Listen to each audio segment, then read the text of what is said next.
very happy morning, children. Welcome back to a social class. So, children, this week we are going to start chapter number 5 in history. And what was the previous chapter? Previous chapter we learnt about the Turkish invasion. We learnt about Muhammad Ghori, Muhammad Ghazni. Do you remember? Yes. So, in today's class we'll be seeing about the Delhi Sultanate.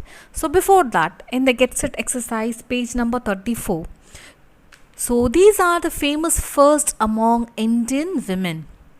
Okay, so write their names and find out more about them. So first picture, who is she? She is Leela Seth. Second one is, yes, she is familiar to you.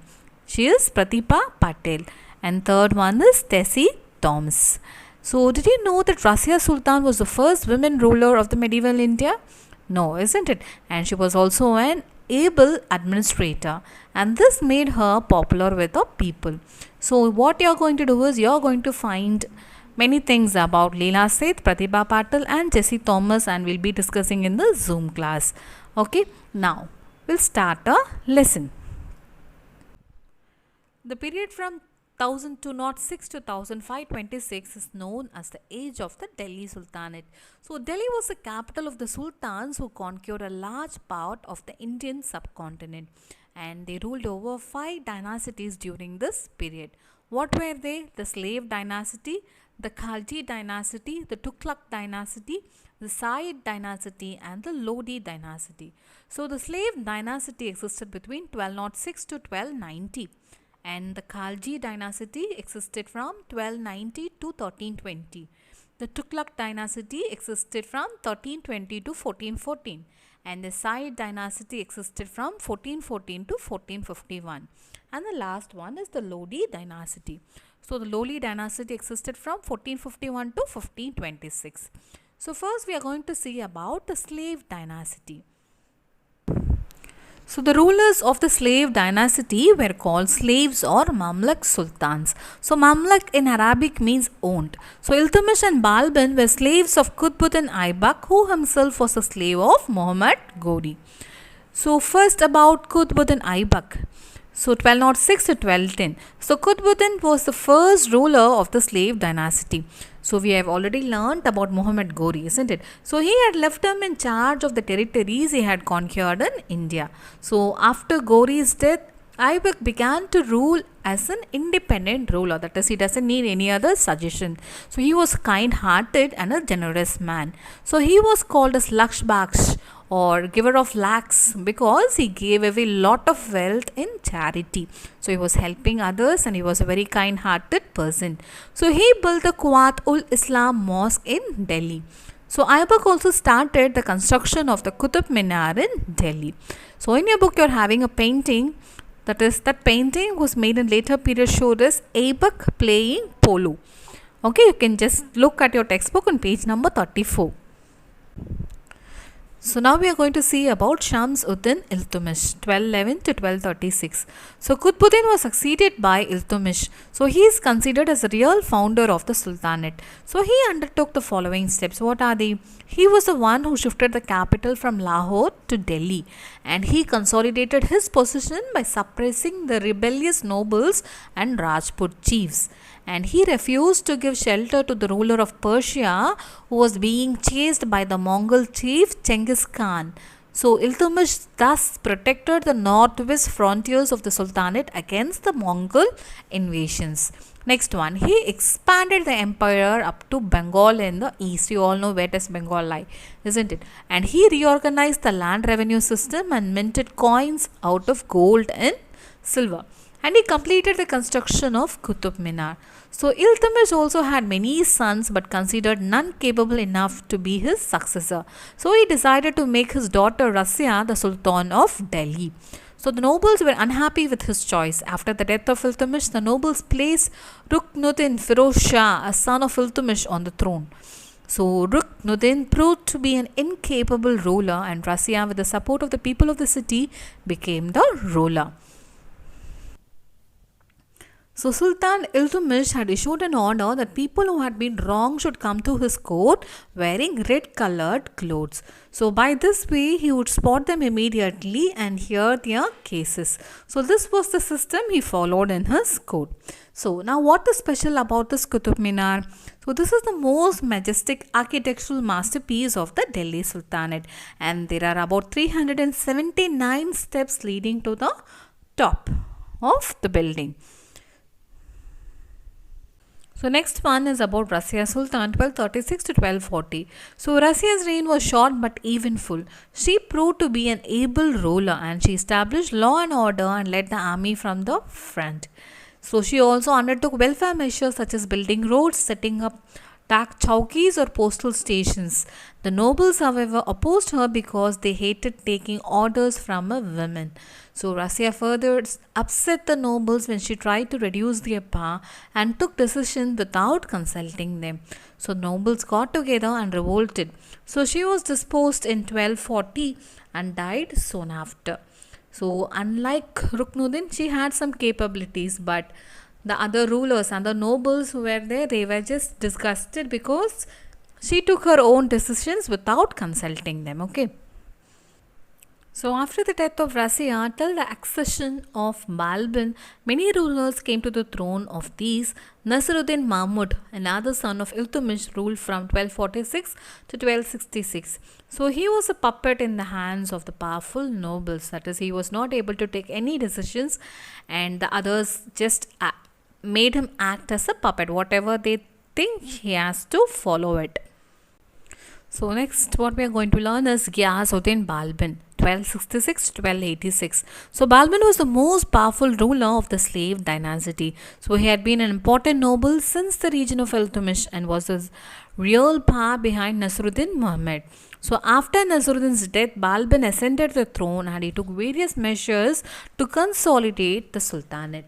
So what did he do? He reorganized and strengthened the army, and he fought against the local rulers and defeated many of them, and he crushed the power of the nobles to prevent them from revolting again. So he fortified the northwestern borders against the possible Mongol raids, and he built many new forts and repaired the old ones. And Balban restored the power and the prestige of the monarchy. So he believed that the power of the Sultan was absolute and nobody could challenge it. And he introduced the Persian customs of Sitha and Paibus or Zamanbos. So people resented these strongly as they felt such customs were reserved for God alone. So what is that? Sijda and those things. So Sijda is nothing but the Persian custom of stretching out on the ground with one's forehead touching the ground. So it was done before the Sultan to acknowledge his supremacy. Have you seen in the olden movies or not? When a king is coming, what those slaves do? They will just bend fully on the ground, isn't it? Likewise. And what is this Paibos and Zamanbos? So it is a Persian custom of kissing the feet of the Sultan. It was a gesture to acknowledge the supremacy of the Sultan. Okay, so these were the things which were not agreed by the people. So people resented these strongly as they felt such customs were reserved for only God and not the humans. So after Balban's death in 1286, his successors failed to keep the Sultan intact. So in 1290, the rule of the slave dynasty came to an end and the throne of Delhi passed into the hands of the Khalji rulers. Okay, so now we'll finish the quick quiz now. So first question, the rulers of the slave dynasty were also called as Mamluks. So Iltutmish was called as Lakshpak. True or false? No, it is false. Next one, who shifted the capital from Lahore to Delhi?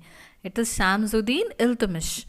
Fourth question, who ruled the Delhi Sultanate from 1236 to 1240? It is Razia Sultan. Fifth one, name two customs introduced by Balban. What is that? Sijda and Paibos or Zamanbos. So, what were the difficulties of the slave kings? The sultans had to deal with the numerous problems. So, there were three major difficulties which they faced. First is that the slave rulers did not belong to the royal families. Hence, there were many contenders to the throne. So, the nobles sought means to increase their power at the expense of the sultans. So, to keep them in a check was a major issue of the sultans. Next, the Rajputs and other Indian rulers had not been completely suppressed and they frequently revolted against the British rule. And the Mongols, who had grown powerful under Genghis Khan, were a constant threat to the Sultanate. So later, Genghis Khan's successors continued to create trouble for the Delhi Sultans.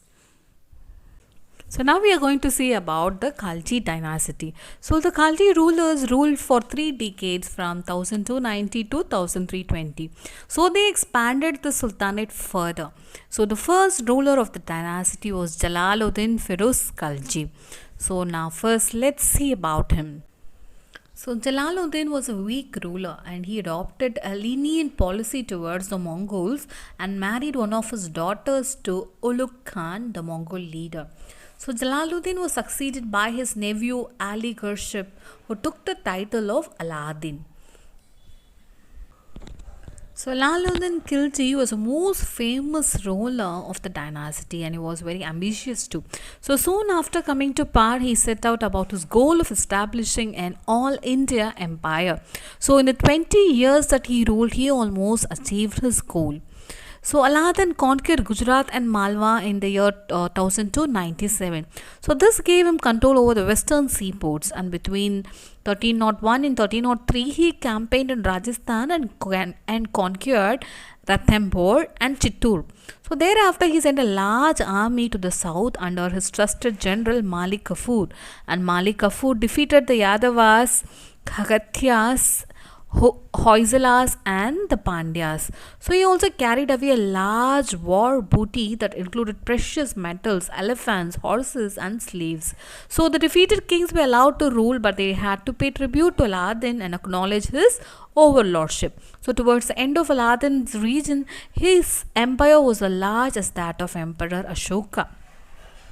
So this was the empire of Aladdin Khilji in the year 1316. Okay, so there were a series of Mongol raids during Aladdin's reign. So Aladdin undertook various measures to control the Mongols effectively, and some of the measures are: new forts were built along the strategic places, the army was reorganized, and the frontier provinces were placed under efficient commanders.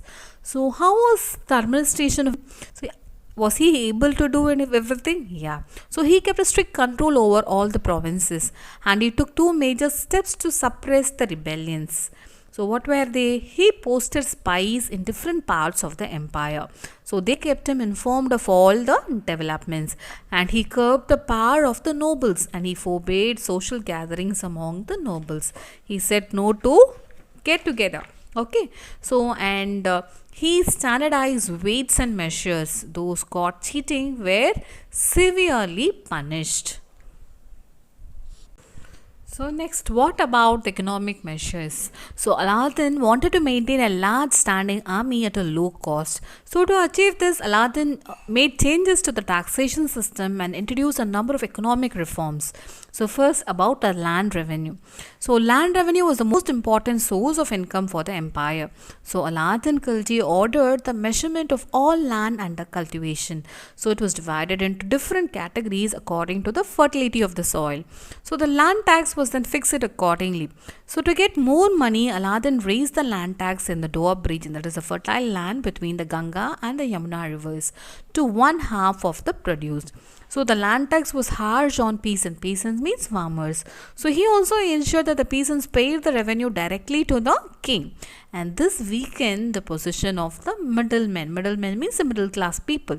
So to keep a check on his officers and to discourage corruption, Aladdin also introduced a system of getting the accounts of his officers audited. You all know what is audition, isn't it? So this system was later followed by Sher Shah Suri and the Mughal Emperor Akbar. So Aladdin also introduced a market control policy. So what took place under the market control policy? So he lowered the prices of all essential items such as food grains, sugar, cooking oil, cloth and so on. And the shop owners were asked to charge the rates fixed by the Sultan. So he also appointed special officials to keep a check on the shop owners. Like nowadays we have GST, isn't it? So likewise, so whoever was caught charging even a little extra or cheating with the weights was punished severely. So this idea of making goods cheaper allowed Aladdin to maintain a large army on limited resources. So the policies of Aladdin Khilji made many people poor. So according to Bharani, no gold, silver, tankas, kettles or superfluous commodities which are the cause of the rebellion were to be found in the houses of the Hindus. So they were even deprived of the common luxury of chewing betel. Betel is nothing but vitriol. So last topic is about the reforms in the army. So Aladdin paid his soldiers in cash and he started branding horses star to prevent the substitution of good horses with the inferior ones. And a full description chehra for each soldiers was also kept. And after Aladdin's death, a war of succession broke out and the last Khalji ruler was Khusrau Malik. So Ghiyas-Uddin defeated him and started the Tughlaq dynasty. So, quick quiz on page number 38. So, who was the first ruler of the Khalji dynasty? It is Jalaluddin Firoz Khalji. Second one, who took the title of Alauddin upon becoming the ruler? It is Ali Gharshab. Who defeated the Yadavas? It is Malik Kafur. Fourth one, Aladdin raised the land tax in the Doab region to 1/3 of the produce. True or false? It is false. Name the last Khalji ruler. It is Khusrau Malik. So children, today we have seen about the slave dynasty and the Khalji dynasty. Okay, so the remaining part we'll be seeing in the next session after your monthly test. Okay children, write the assignment given neatly in your classwork and prepare for your monthly test. Thank you children. Have a great day.